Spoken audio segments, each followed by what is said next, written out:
इंसान की एक नहीं कई पहचानें होती हैं। एक अपनी पहचान, एक परिवार की, एक समाज की और एक उससे भी बड़ी, जिस धारा से तुम आते हो, जिस दर्शन से तुम आते हो और जिस सभ्यता से तुम आते हो। जरा सोचो, अगर आपका नाम भी रहे, घर भी रहे, मंदिर भी रहे, समाज भी रहे, पर आपकी बड़ी पहचान सरकारी रिकॉर्ड्स में धुंधली पड़ जाए तो क्या बचेगा?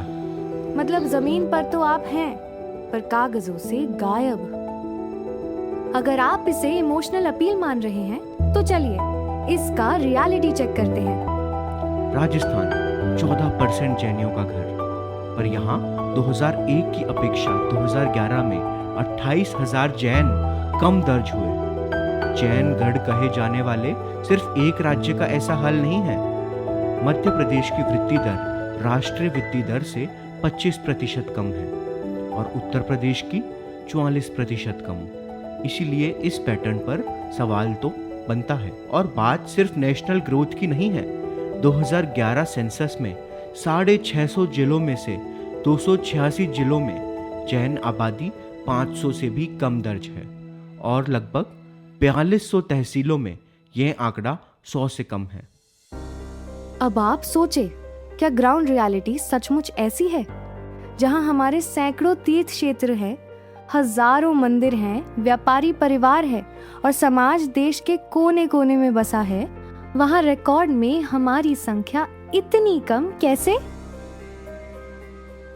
और जब आंकड़े दिखाए कि 1961, 71 और 81 में ग्रोथ 20% से भी ऊपर थी, पर 1991 में अचानक 5% रह गई। फिर 2001 में उछाल आया और 2011 में करीब 5% आ गई। तो सवाल आबादी पर नहीं, गिनती पर उठता है। हम अक्सर मान लेते हैं सरकारी गिनती है तो सही ही होगी, लेकिन सच ये है सरकारी प्रक्रिया भी मानवीय प्रक्रिया है। हर मानवीय प्रक्रिया में चूक संभव है।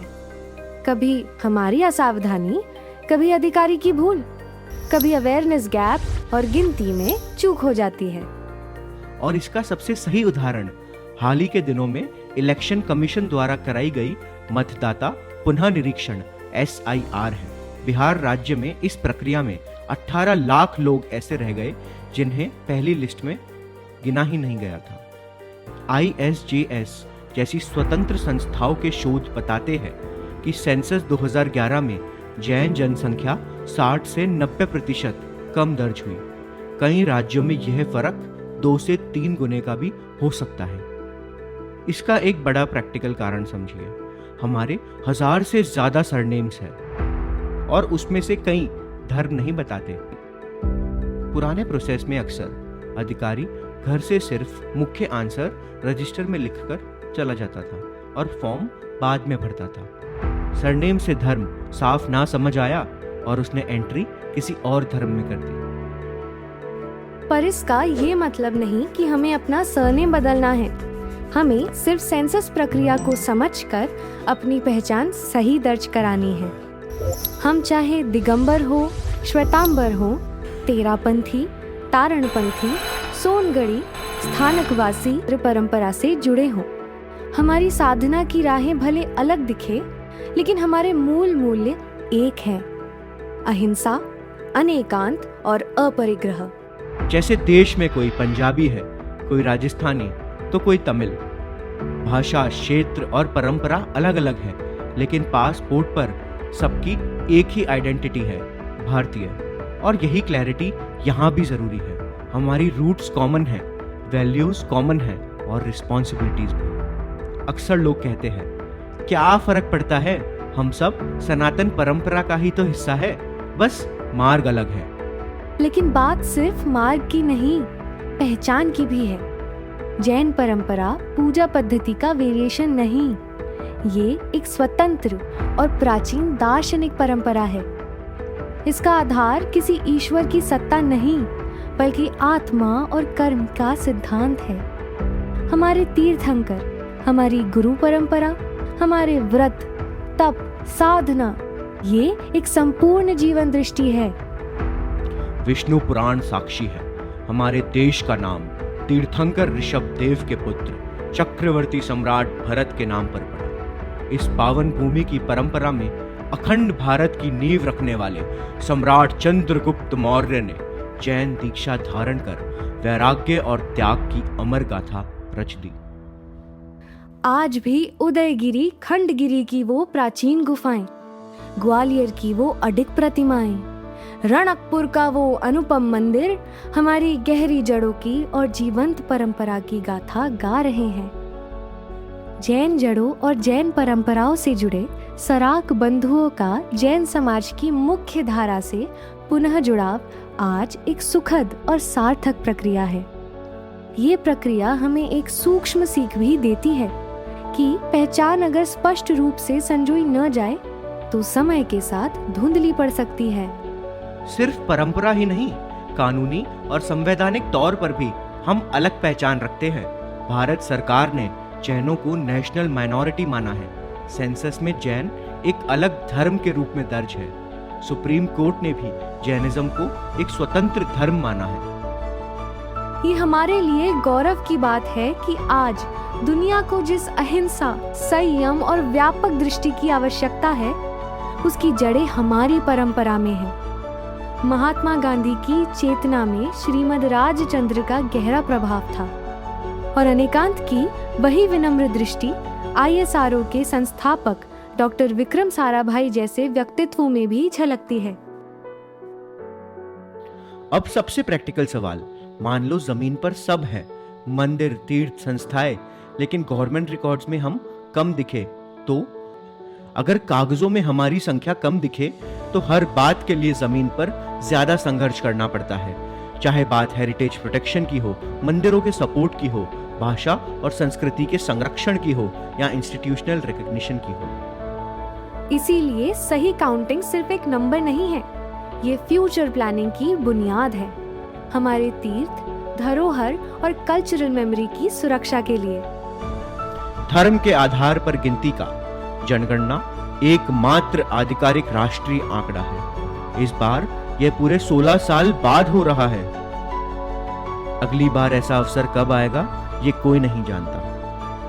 यहाँ पहली बार हमें स्वगणना के माध्यम से मौका मिल रहा है कि अपनी सही जानकारी स्वयं भर सके।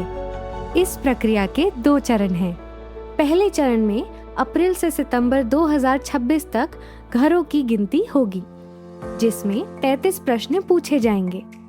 हर राज्य में पहले 15 दिन स्वगणना यानी सेल्फ एन्यूमरेशन का समय रहेगा। इसमें हम वेबसाइट पर जाकर अपनी जानकारी स्वयं भरकर स्वगणना ID ले सकते हैं। अगले 30 दिनों में जनगणना अधिकारी घर घर आएंगे, तब हम उनसे इस ID को ऑथेंटिकेट करा सकते हैं।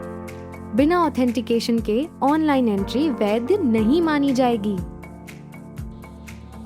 दूसरे चरण में लोगों की गिनती होगी, जिसमें धर्म, जाति, भाषा आदि के प्रश्न पूछे जाएंगे। अगर हमारा घर पहले चरण में लिस्ट नहीं हुआ तो हमारा घर दूसरे चरण में भी छूट सकता है। इसलिए हमें इस चरण में कोई गलती नहीं करनी है। यही वह समय है जब हमें हमारे समाज, अपने परिवार और अपने आने वाली पीढ़ियों के लिए कुछ कर दिखाना है। हमें सिर्फ अवेयर नहीं रहना, एक्टिव होना है। अपने घर से शुरुआत करनी है और आसपास के कम से कम 5 घरों तक सही सेंसस जानकारी पहुंचानी है।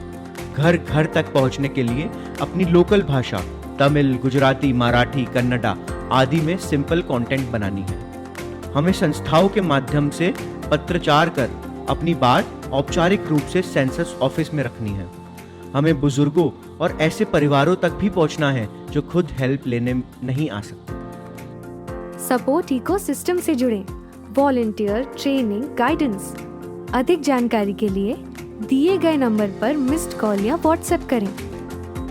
और अगर आप एक क्रिएटर हैं, इन्फ्लुएंसर हैं, तो आपकी जिम्मेदारी और भी बढ़ जाती है। आप लोगों को जगा सकते हैं, सही जानकारी दे सकते हैं। आपकी एक रील यानी किसी के घर तक सही जानकारी। और आप अकेले नहीं हैं इसमें। Let every Jain count. ये कोई ऑर्गेनाइजेशन नहीं है, ये एक कम्युनिटी ड्रिवन पहल है। समाज के लोगों ने, आप जैसे लोगों ने मिलकर खड़ी की है। आपको डेटा चाहिए मिलेगा। टूल्स चाहिए, मिलेंगे। ट्रेनिंग चाहिए, मिलेगी। रेडीमेड क्रिएटिव्स चाहिए, वो भी मिलेंगे। किसी को सेंसस प्रोसेस समझना हो, फॉर्म भरने में हेल्प चाहिए, बस एक मिस्ड कॉल काफ़ी है।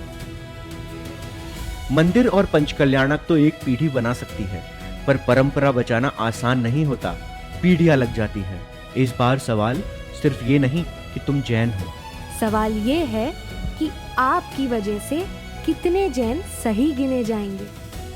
महावीर का मान सही पहचान, महावीर का मान सही पहचान। जैनम जयति शासनम, जैनम जयति शासनम। महावीर का मान, महावीर का मान सही पहचान। जैनम जयति शासनम, महावीर का मान सही पहचान। जैनम जयति शासनम।